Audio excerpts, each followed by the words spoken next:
नमस्कार. श्री स्वामी समर्थ. श्री स्वामी आई या चॅनलवर आपलं स्वागत आहे. आजचा व्हिडिओ एका दादांचा आहे.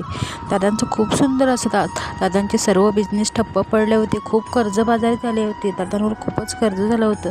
अक्षरशः त्यांच्या स्वामींची मूर्ती दादांच्या आईने नदीत फेकून दिली आणि नंतर आयुष्यात अख्खं बदलून केलं. दादांचा खूपच सुंदर असा अनुभव आहे. नक्की ऐक. त्या दादांचं नाव आहे अविनाश मायेकर. हे दादा ट्रस्टेड ट्रान्सपोर्टचा व्यवसाय होता. ते 30 वर्षापूर्वीपासून माझे वडील हा व्यवसाय सुरू केला होता. सुरुवातीला खडतर प्रवास केला, त्यानंतर हा व्यवसाय अतिशय वेगाने सुरू झाला होता. माझे कुटुंब, माझे आई वडील आणि 2 भाऊ आणि 1 बहीण असं आमचं म्हणजे बऱ्यापैकी कुटुंब होतं. माझ्या बहिणीचं लग्न झालं होतं. नुकतंच 1 वर्षापूर्वी लग्न झालं होतं. माझं BA शिक्षण झालं होतं असल्यामुळे मी लहान भाऊ इंजिनिअरिंग चालू होतं आणि सगळं उत्तम असं व्यवस्थित उत्कृष्ट चाललं होतं. कसलं टेन्शन नाही. बऱ्यापैकी म्हणजे खाऊन पिऊन आम्ही बऱ्यापैकी सुखी होतो. आर्थिक परिस्थिती पण बऱ्यापैकी चांगली होती. आमचं जणू काही दैवी शक्तीचा आशीर्वादच होता. असं सगळ्या गोष्टी व्यवस्थित चालू असताना बहिणीचं लग्न झालं आणि उत्तम सासर मिळालं होतं. व्यवसायही व्यवस्थित होता, त्यामुळं माझ्याकडून व्यवसाय अतिशय चांगल्या पद्धतीने चालू होतं. भावाचं शिक्षणही उत्तमरित्या चालू होतं. माझी आई म्हटलं की अतिशय देव करणारी व्यक्ती, तिला देव कोल्ल्याशिवाय एखादी गोष्टही होत नाही. तुमच्यावर जळणारे लोक भरपूर आहेत. आमचे वैमानिक दुश्मनी खूप आहे असं काही नव्हतं, पण माझे वडील हे शून्यातून व्यवसाय निर्माण केला होता. कारण त्याच्यामुळे माझ्या आईचा कोणावर विश्वास नव्हता, कारण की शून्यातून जग त्याच्या कोणाचं वाईट नजरही नव्हतीच. अतिशय प्रगतशील म्हणजे खूप प्रगती केली होती. माझ्या वडिलांनी खूपच मेहनतीने हा बिझनेस निर्माण केला होता. वडिलांचे खूप याच्यामागे कष्ट होते. तितकं खरं होतं की प्रामाणिकपणे हा प्रयत्न केलेला आजूबाजूची लोकं आमच्यावर खूप जळाजळी होतीच, पण आम्ही त्यांच्याकडे कधी लक्ष देत नव्हतो. भरपूर दुश्मन तयार झाले होते, त्याकडे आम्ही कधी लक्षात दिलं नाही. आमचं काम भलं आणि आम्ही भलं, हे आमचे असे दिवस चालले होते. एक दिवशी आई अचानक खूप आजारी पडली. म्हटली की औषध पाणी उपचार केले. तोपर्यंत सुरुवातीला काळ थोडा वेळ बरं वाटलं होतं, परंतु तिला काय पूर्णपणे फरक पडलेलाच नव्हता. तिथून पुढे माझी आई राहिलीच नाही. तिच्यामध्ये खूप बदल झाला होता. ती वेगळी व्यक्ती आहे असं मला जाणवू लागलं होतं. तिचे आजारपण ती वेगळीच वागू लागली होती. तिला झोपेतून काही करून उठून मदत करायला लागायची. असं सगळ्या गोष्टीच्या वेगळ्या वागायला. आर्थिक परिस्थिती खराब होत होती. प्रत्येक डॉक्टरची ट्रीटमेंट घेऊन सातत्याने एखादी गोष्ट कोणतीच फरक घेत नव्हता. दवाखान्यात गेलो तरी रिपोर्ट नॉर्मलच होते, पण काय तिला बरंच वाटत नव्हतं. त्याच्यामुळे परिस्थिती खूप भयानक झाली होती. आमच्या आईने कधी उत्तम आरोग्य होतं. ती देव करणारी व्यक्ती होती, त्यामुळे तिला कधी असा आजारपण हा माहितीच नव्हता. कारण की माझ्या आईला काय झालं होतं मलाच समज. अचानक आई आजारी पडल्यामुळे तिने देव जाणं देखील बंद केलं होतं. देवपूजा देखील करणं तिला तब्येत ठीक नसल्यामुळे तिला जास्त सहनच होत नसायचं. ती पूजाही करत नसायची. सर्वजण विचार करायचे की बाधा वगैरे झाली असेल, की थोडा विश्वास असावा असं वाटायला लागलं होतं.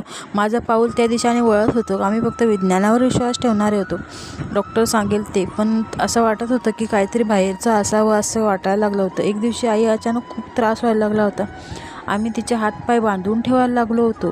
झोपेतून तिला झोपेच्या गोळ्या देऊन तिला झोपायला सांगायचो. सर्व 3-4 महिने चालू केलं होतं. आणि आमची बहीण नव्हतीच, कारण की बहीण प्रेग्नंट असल्यामुळे तिला आम्ही टेन्शन देऊ शकत नव्हतो. कारण की परंतु एक दिवशी आई आम्हाला सर्वांना खूप त्रास देत होती. ती काही सहनच करून घेत नव्हती. परंतु हा त्रास बघून आम्हालाही खूप वेदना होत होत्या. आई का असं वागते, काही आम्हाला कळतच नव्हतं. कारण की आईचं हे कधी असं आई वागलेलीच नव्हती. त्या रात्री देखील आम्ही झोपेच्या गोळ्या दिल्या आणि तिला शांत झोपून दिलं. आम्ही खूप रडलो, का आई असं का वागते. आम्ही बहिणीला सर्व सांगितलं आणि दुसऱ्या दिवशी लगेच तिला सगळं फोन करून ती थोडी घाबरली होती, पण तितके माईने सहन होऊ शकत नव्हतं, मग तिला काही सगळ्या गोष्टी आम्ही सांगितल्या नाही. यावर ती थोडीफार नाराज झाली का तुम्ही मला सांगितलं नाही. तिथल्या कुटुंबातले सासू सासरे स्वामींचे सेवेकरी होते. ते नित्यनेमाने स्वामींची सेवा करायचे. अतिशय सासू सासरे खूप चांगले मनाचे होते. त्यांनी नक्की तुमच्या घरामध्ये ते करणी बाधा आहे, ह्या गोष्टीवर विश्वास नाही, पण हे खरं आहे ते सांगू लागले होते. ते म्हणाले की तू स्वामी केंद्रात जा, तिथे तू सर्व सेवा नक्की घे, सर्व ठीक होईल. तुझ्या आईसुद्धा व्यवस्थित. ताईच्या सासू सासऱ्यांनी सांगितलं होतं. विज्ञानाच्या मार्गाने सर्व गोष्टी नसतात, पण आपण पण थोडासा विश्वास ठेवावा लागतो, ते सांगत होते. त्याने सांगितलं होतं तू केंद्रात जा, तुला सेवा देतील, तू नक्की कर, बघ तुझ्या आई नक्की बरं होईल. कारण जेव्हापासून मी लग्न करून आले तेव्हापासून हा खूपच अनुभव होता, कारण की तिथले कुटुंब नेहमी चांगले हसत खेळत राहायचे, कारण की त्यांचे सासू सासरे नेहमी स्वामी सेवा करायचे. आई लवकर बरी व्हावी म्हणून मी सुद्धा स्वामींच्या केंद्रात गेलो आणि तिथली लहानशी मूर्ती घेतली आणि त्याबरोबर बहिणीच्या सासूने मला गुरुचरित्र मंत्र सगळं घ्यायला लावलं होतं आणि पाळा देखील करायला लावले होते. पारायण कधी न करणारा ते सुद्धा मी करायला जमेल तसं मनोभावे करत होतो. मी घरी येऊन आलो की घरी दारात उभा असायचो आणि पिशवीच्या गुरुचरित्र स्वामींची मूर्ती जशीच्या तशी घरी वेळेवर आईच्या खुर्चीत बसली होती. ती मला लांब होणे असं वाटलं होतं. अचानक आईचं तब्येत ठीक झाल्यासारखं वाटलं होतं, कारण की स्वामींचा काय चमत्कार झाला होता मला समजलेलंच नव्हतं.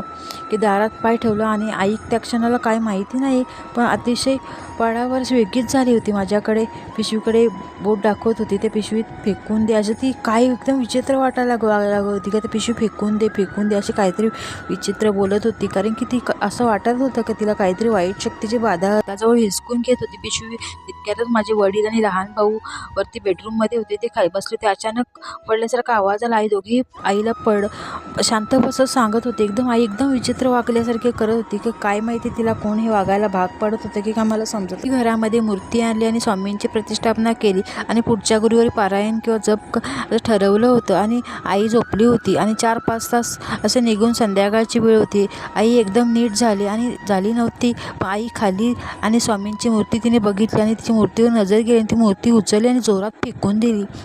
मला कसला तरी आवाज आला.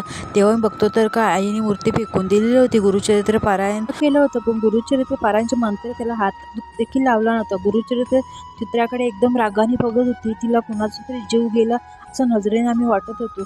त्याच्या किमती एवढ्या होत्या की तिला काही समजलंच नव्हतं ती का अशी वागते. माझी बहिणीने फोन केला आणि सासूशी थोडी वेळ बोललो आणि तिने मला सांगितलं की त्यावेळेस तुझ्या आई काहीतरी बाधा असेल, म्हणून ताई तू गाणगापूरला घेऊ जा, सर्व ठीक होईल, लवकर तुझी आई लवकर बरी होईल. लवकर आईला गाणगापूरला घेऊन जा, तुम्हाला काही मार्ग सगळं स्वामी दाखवतील.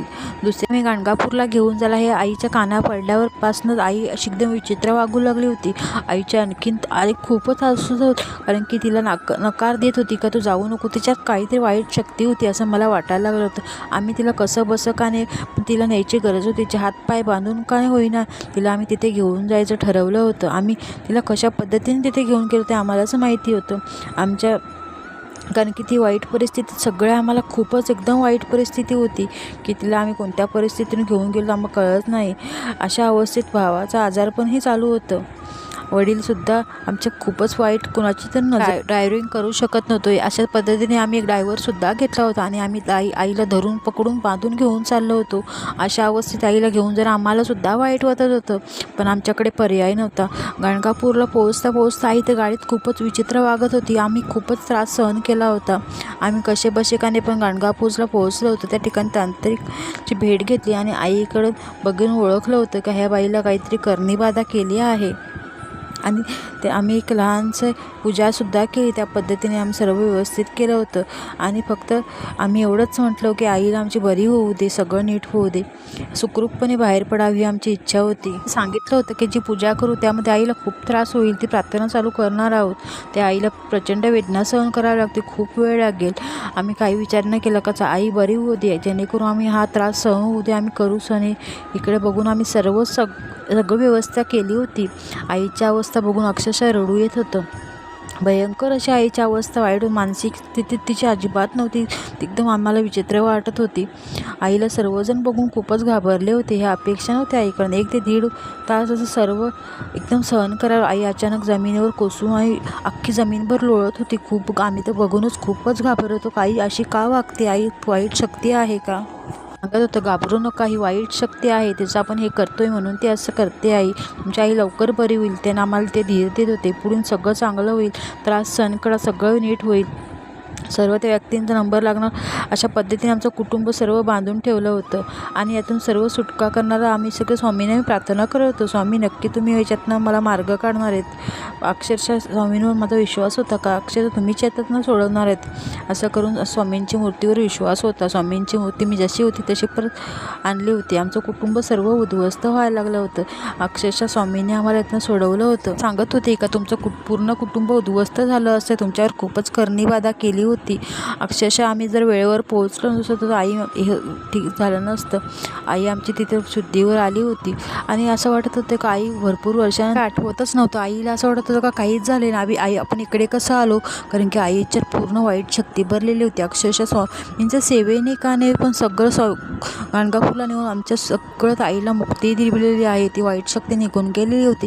घरी आलो आणि आईसुद्धा आम्ही सगळेजण स्वामी सेवा करायला लागलो. स्वामींची कृपा, आता आम्ही सगळे व्यवस्थित आहोत. आमचे बिझनेससुद्धा व्यवस्थित चालू होते. हीच स्वामींची लीला अपार आहे. अक्षर स्वामींनी इतक्या मोठ्या संकटातून आम्हाला बाहेर काढलं होतं. श्री स्वामी समर्थ. जय जय स्वामी समर्थ.